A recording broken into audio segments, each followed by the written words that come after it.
Good afternoon, students. The topic of our lecture is arrhythmias and blocks, and we'll start from definition of normal sinus rhythm. Normal sinus rhythm is a right sinus rhythm with rate from 60 to 90 up to 100 beats per minute. On the electrocardiogram, normal sinus rhythm is characterized by a P wave, upright in second, third, and AVF leads, and inverted and in AVR lead, followed by chorus complex. Normal range of PQ interval is from 0.12 to 0.20 seconds.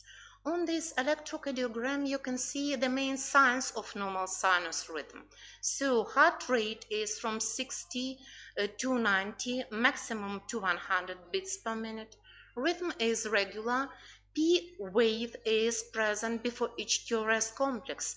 It's identical. PQ interval is from 0.12 to 0.20 seconds, not more, and chorus complex in seconds is less than 0.12 seconds.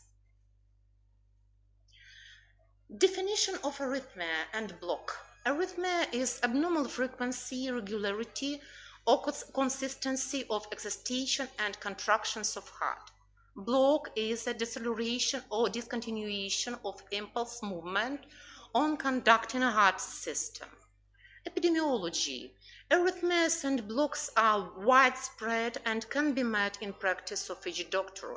They can not only appreciably impair main disease, but to determine its prediction.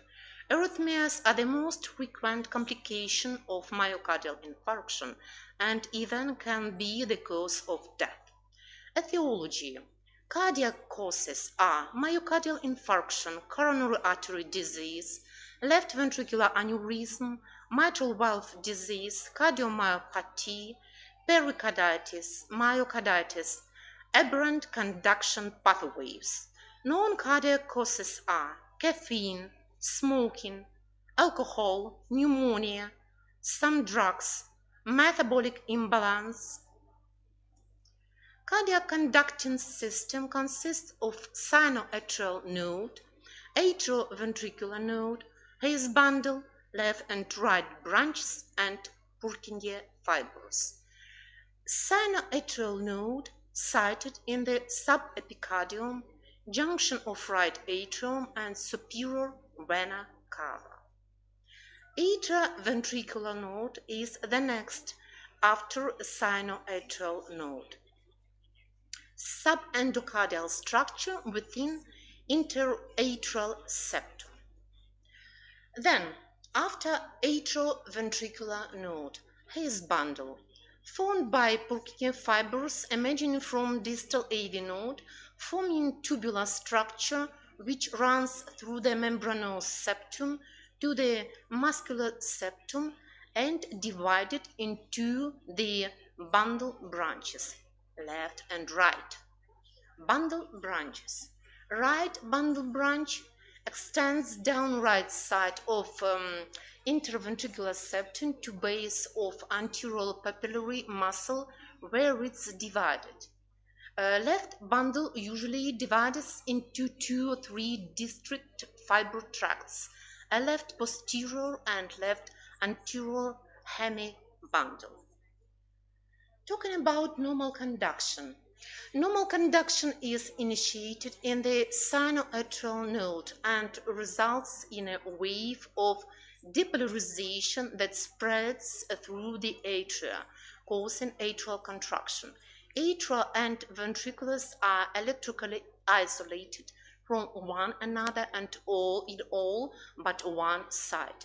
The AV node, which serves to delay conduction between atria and ventriculus, allowing time for the atrial component of ventricular filling and protect against the development of ventricular fibrillation. Abnormal conduction may promote re-entry in heart muscle. Re-entry is responsible for most clinically important arrhythmias, including ventricular tachycardia associated with coronary artery disease, atrial flutter, AV nodal reentrant tachycardia, atrioventricular reentry tachycardia, as observed in the Wolff-Parkinson-White Syndrome. On this picture, you can see ECG signs of Wolff-Parkinson-White Syndrome.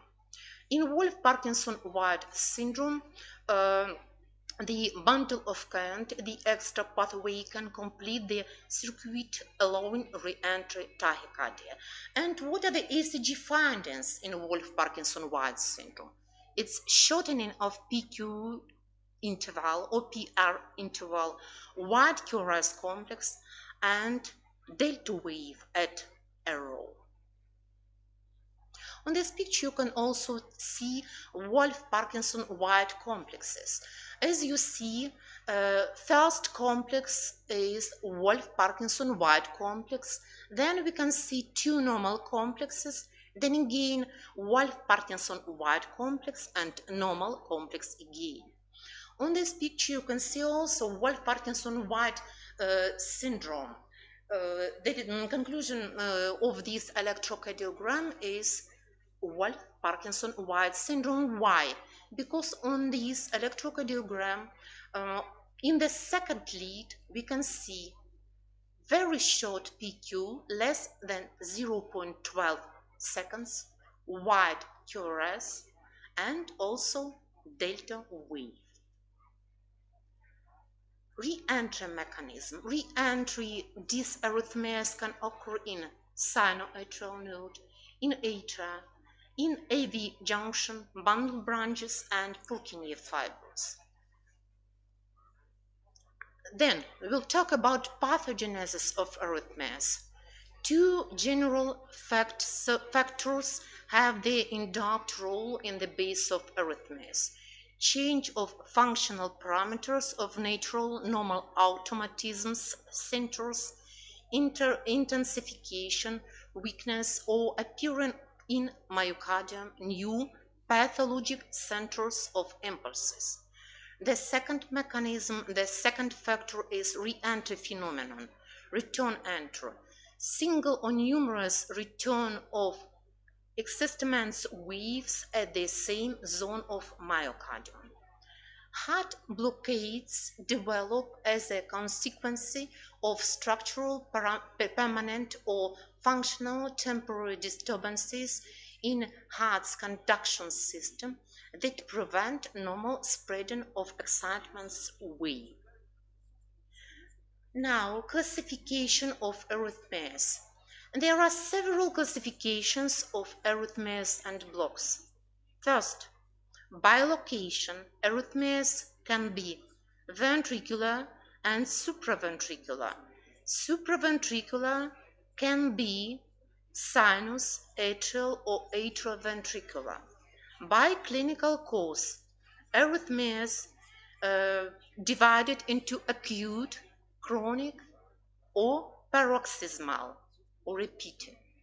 By influence on hemodynamic, safe, it means without dangerous, potential dangerous, dangerous, and fatal. And by heart rate, it's tachyarrhythmias when it is more than 100 beats per minute, and bradyarrhythmias, it means less than 60 beats per minute. Diagnostic of arrhythmias and blocks consists of clinical features, ECG findings, Holter monitoring results, electrophysiological research of heart, reflection, vagal and drug tests, and other laboratory and instrumental tests. Treatment of arrhythmias and blocks includes elimination of causes and spatial methods. Special treating methods are antiarrhythmic drugs, electrical methods of treatment, surgical methods of treatment, reflection and mechanical influence, and at last, psychotherapy. Talking about antiarrhythmic drugs, it's necessary to know classification of antiarrhythmic drugs. Class 1. Fast sodium channel blockers, divided into three subgroups: first A, first B, and first C. First A, quinidine, procainamide, or disopyramide, depress phase 0 of depolarization and prolonging repolarization. Class first B, lidocaine, phentoin, depress phase 0 selectively in abnormal or ischemic tissue and shorten repolarization. And class first C, for example, propafenone, markedly depress phase 0, minimal effect on repolarization. Class second, it's beta blockers: propranolol, ethmolol, timolol, metoprolol, and atenolol. Class 3, potassium channel blockers: amiodarone, prolongs phase 3, also acts on phases 1st, 2nd, and 4th. So it's universal antiarrhythmic drugs. Sotalol, from the same class of antiarrhythmic drugs, but prolongs phase 3 and decreases slope of phase 4.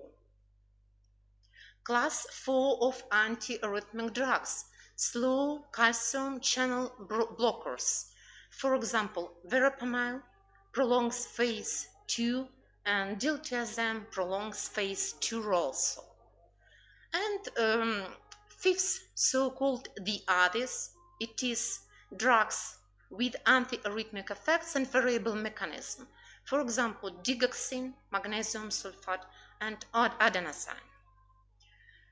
And cardiac electrical therapies: it's ablation, defibrillation, and cardioversion. Characteristic of ablation. Ablation is a medical procedure that involves using a radioactive catheter to induces tissue destruction to eliminate source of recurrent arrhythmias. Multiple catheters are inserted through the groins bilaterally up to the right atrium. On this picture you can see catheter ablation system and different types of catheters. Defibrillation. Defibrillation consists of delivering a therapeutic dose of electrical energy to the heart with a device called a defibrillator. Defibrillation is a non-synchronized, untimed delivery of energy during the phase of the cardiac cycle. This depolarizes a critical mass of the heart muscle, terminates the dysarrhythmia, and allows normal sinus rhythm to be re-established in the body's natural pacemaker in the sinoatrial node of the heart. On this slide, on this picture, you can see indications and contraindications of defibrillation. Indications for defibrillation: pulseless ventricular tachycardia and ventricular fibrillation. And contraindications: awake responsive patients and any arrhythmias in a patient with a pulse. Cardioversion. Synchronized electrical cardioversion uses a therapeutic dose of electric current to the heart at a specific moment in the cardiac cycle.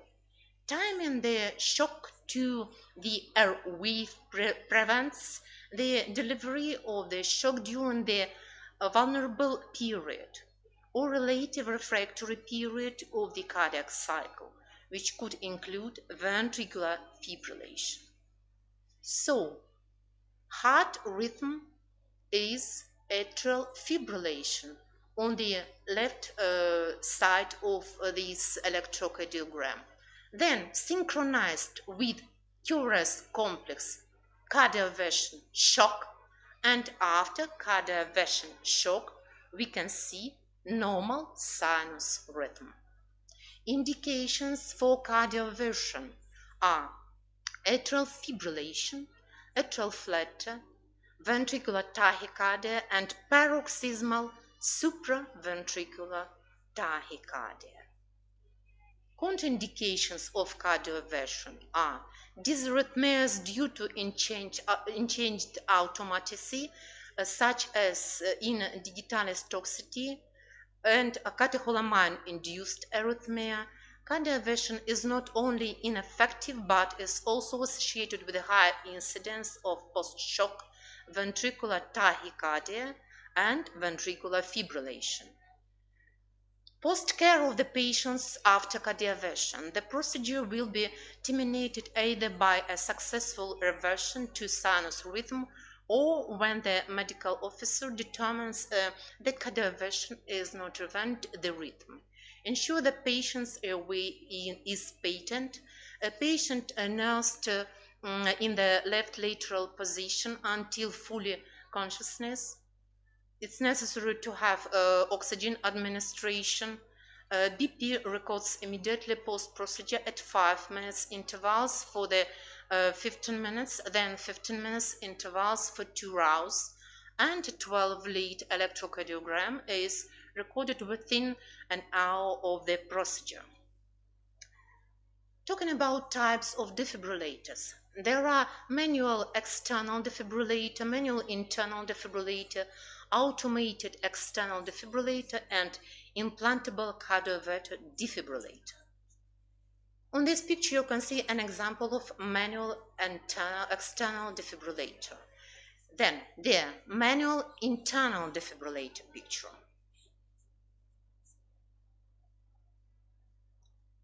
Defibrillator types: implantable, electrodes to defibrillators, different types of electrodes. And now we'll start the characteristic of different types of arrhythmias. First one is sinus tachycardia. Clinical features: patients complained on palpitations. On the electrocardiogram, we can see sinus rhythm with frequency 100 beats per minute and more. Treatment: you have to identify treat the cause. Sometimes you can use beta blockers such as propranolol, atenolol, or calcium antagonists such as verapamilodiltiazem. And the cause of sinus tachycardia is systolic heart failure. You can use digoxin. And it's necessary to tell that sometimes sinus tachycardia can be physiological. It is without any treatment. Physiological sinus tachycardia, for example, tachycardia after physical exercises. Sinus bradycardia, clinical features. It can be asymptomatic or cause hemodynamical changes. ECG signs: sinus rhythm with frequency less than 60 beats per minute. Treatment of acute causes: if sinus bradycardia is asymptomatic and rate is more than 40 beats per minute, no treatment is required. If the rate in sinus bradycardia is less than 40 beats per minute or patient is symptomatic, it's necessary to give atropine. If no response, it's necessary to insert a temporary cardiac pacing. In chronic causes, if the patient is symptomatic, it's necessary to use permanent pacing. Premature beats or extrasystoles. Premature beats, it is extra excitation and contraction of the heart. Clinical features: premature beats or extrasystoles can be asymptomatic, or the patient can have a palpitation. Sometimes it can cause hemodynamic disturbances. ECG changes: atrial premature beat look like normal QRS complex, but ventricular premature beat has a wide QRS complex without a preceding P wave. Treatment of extrasystoles: Extrasystoles don't require treatment in most cases, but sometimes we use beta blockers in symptomatic extrasystolia. On this picture you can see supraventricular extrasystole. What are the third complex? First and second complexes are normal, and the third complex is supraventricular extrasystole and wide supraventricular, because QRS complex is narrow, and then after compensatory pause we can see normal QRS complexes. On these pictures we can see what we can see. The first complex is normal, the second complex is wide and deformed QRS complex, it is ventricular extrasystole. On this electrocardiogram we can see ventricular duplet, two ventricular extrasystole one by one, and then complete compensatory pause. What we can see on this electrocardiogram? First electrocardiogram is with supraventricular extrasystoles. First and second complexes are normal, third complex is premature, without deformation, not wide, it's narrow, look like the previous normal complexes, so it's supraventricular extrasystole. Then compensatory pause, incomplete compensatory pause, two normal complexes, and then again supraventricular extrasystole. It's so-called arrhythmia, supraventricular trigeminy. And on the second picture we can see ventricular bigeminy, normal complex, then wide and deformed premature complex, then normal, premature, normal, and premature. So it's arrhythmia bigeminy, ventricular bigeminy. Talking about the other supraventricular arrhythmia, it is atrial fibrillation. Atrial fibrillation is a rapid, irregular atrial rhythm. Clinical features. Atrial fibrillation is often asymptomatic, but many patients have palpitations, chest discomfort, or symptoms of heart failure. ECG findings include absence of P waves, before QRS complexes, small F waves between QRS complexes, and irregular RR intervals. Treatment. Electrical and medicamental cardioversion are used for atrial fibrillation conversion to normal sinus rhythm.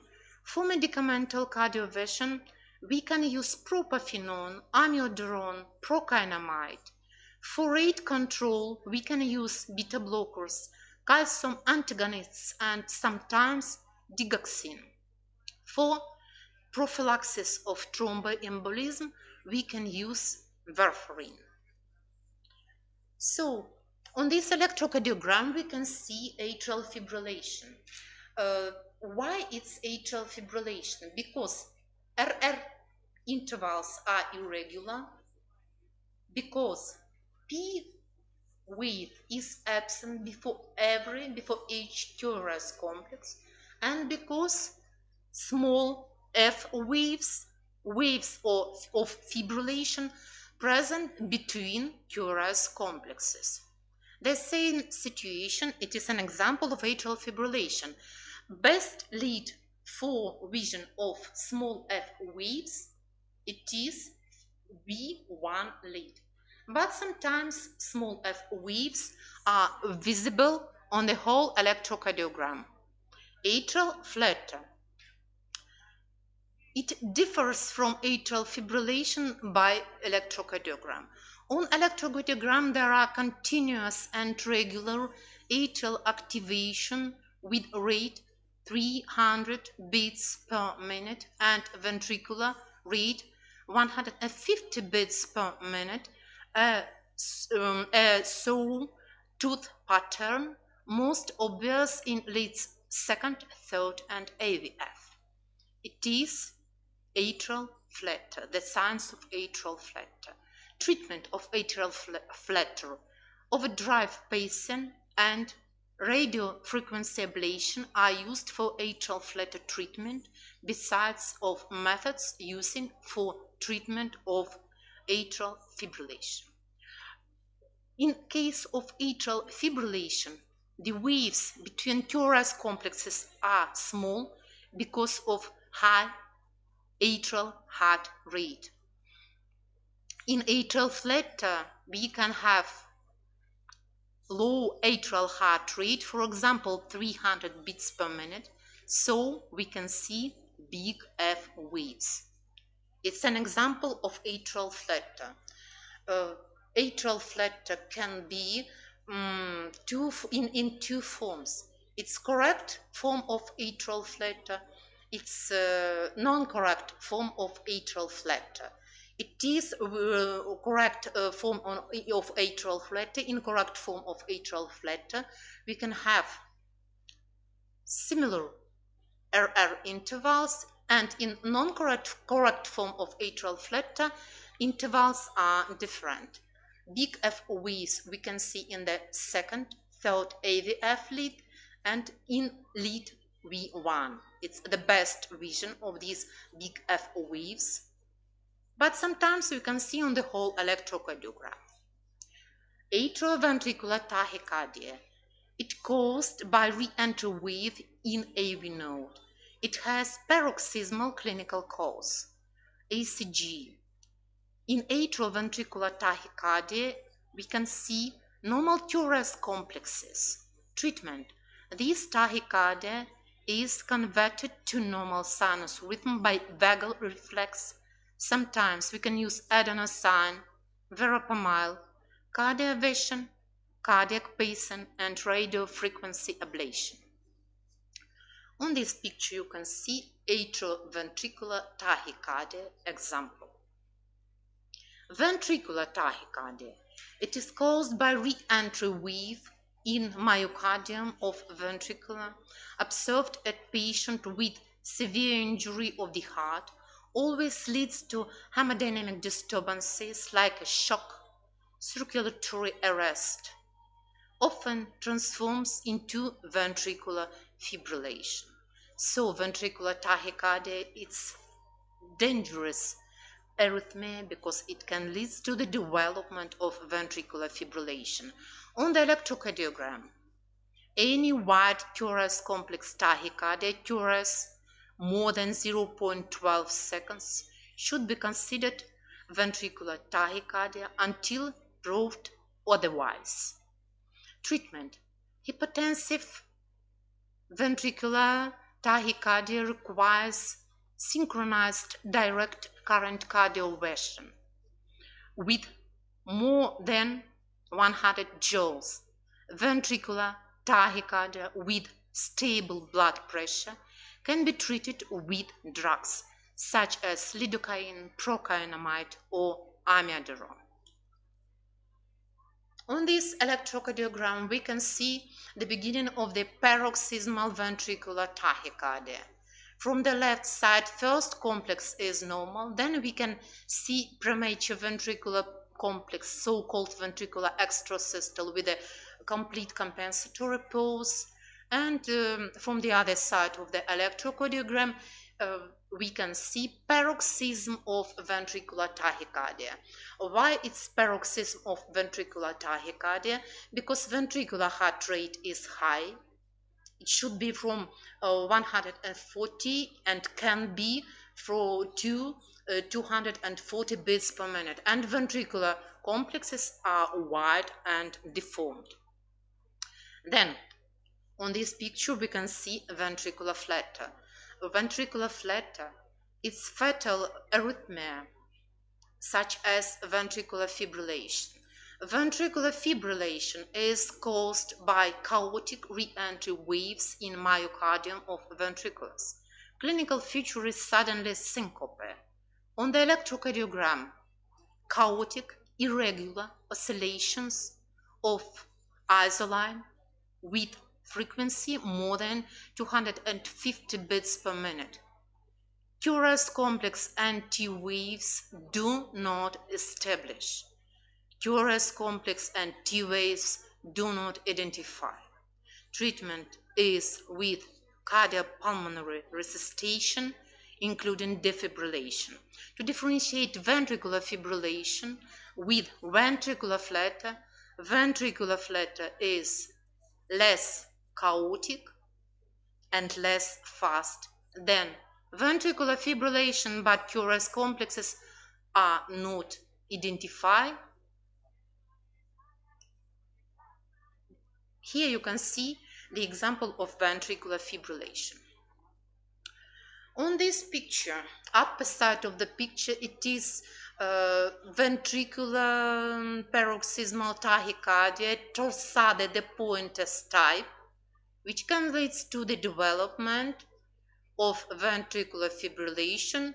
The example of ventricular fibrillation is situated on the lower part of this electrocardiogram. Now we'll talk about blocks. First one, sinoatrial block, is characterized by intermittence of heart rate.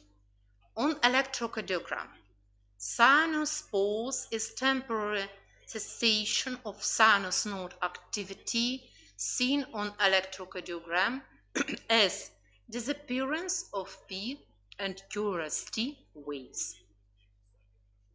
An example of the sinoatrial block of the second degree.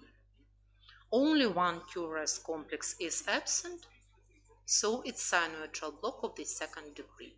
Here we can see sinoatrial block of the third degree, very big pause, less than the disappearance of three complexes one by one. Atrioventricular block. First degree atrioventricular block on electrocardiogram interval PQ is more than 0.20 seconds. Clinical features are absent. So, ECG signs of first degree AV block, it's prolongation of PQ interval or PR interval more than 0.20 seconds. It's an example of first degree AV block also. Second degree AV block.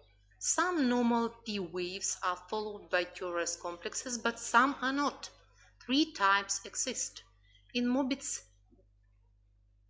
type 1 of second degree AV block, the PR interval progressively lengthens with each beat until the atrial impulse is not conducted and the curious complex is dropped, so-called Wenckebach phenomenon.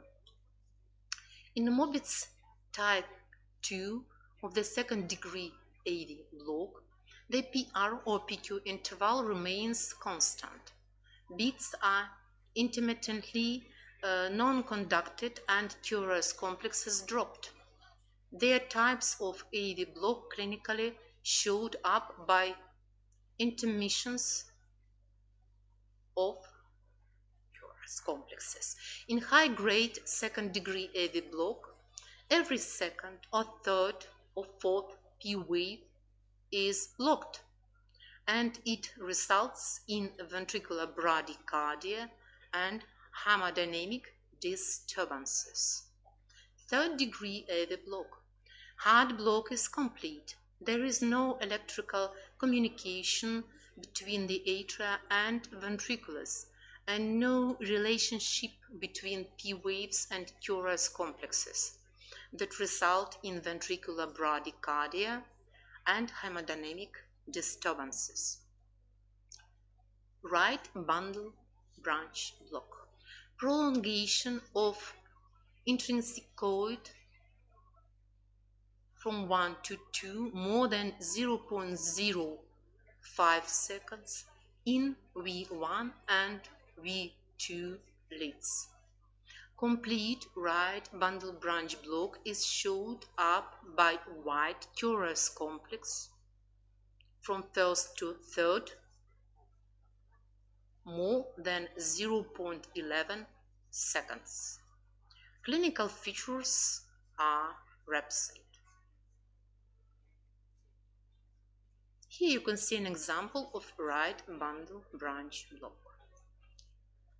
Left bundle branch block.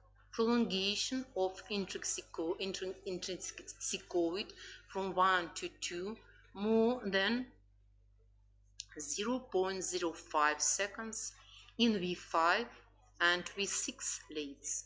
Complete left bundle branch block is showed up by white curious complex. From 1 to 3 on the picture, more than 0.11 seconds. Clinical features are absent.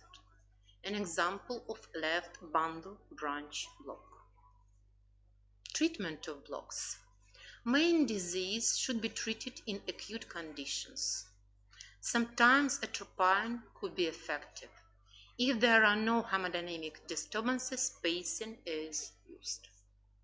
Types of artificial pacing: percussive pacing, transcutaneous pacing, transvenous pacing, and the last one to use is permanent pacing.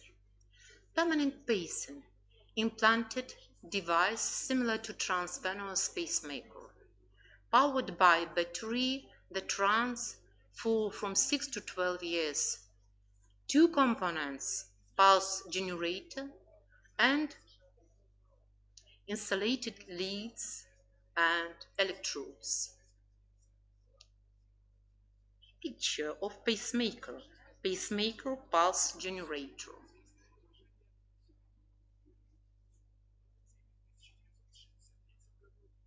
A pacemaker is an electronic device implanted in the body to regulate the heartbeat. A pacemaker is not designed to defibrillate the heart by delivery of shocks. The pacemaker delivers electrical stimuli over leads with electrodes in contact with the heart. Basic structure of pacemaker. Pulse generator can be both rate responsive or fixed rate. Pacing leads are passed through a vein, in this case superior vena cava. Then the electrodes are placed on the myocardium of the disable location. Types of permanent pacemakers. The main types are single chamber pacemakers and dual chamber pacemakers. Single chamber permanent pacemaker. One wire is placed on the heart chamber, either atrium or the ventriculum. It's single chamber ventricular pacemaker with generally fixed rate. An example of single chamber pacemaker electrocardiogram. Also, dual chamber pacemaker. Two leads are placed in two different chambers of heart. Generally, one lead goes to a ventricular and the other goes into the atrium. This approach more closely matches the natural acting of the heart. It's an example of dual chamber pacemaker electrocardiogram. Fixed rate pacemakers set to work at a certain heart rate. If the heart's own intrinsic rate dropped below a preset number, the pacemaker would begin to pace at a preset rate. Rate-responsive pacemaker determines that the heart rate should be from moment to moment. So fixed rate pacemakers and rate-responsive pacemakers. So in heaven of sinoatrial block, in heaven of atrioventricular block more than second degree or second degree and more, it's necessary to prescribe pacemaker. And of course, as I told previously, we can use some medicamentous drug according to the indications. When are pacemakers prescribed? In case of bradycardia, less than 40, especially 35 beats per minute. In case of fibrillation, syncope, and heart failure. and thank you for your attention. It was the lecture about arrhythmias and blocks.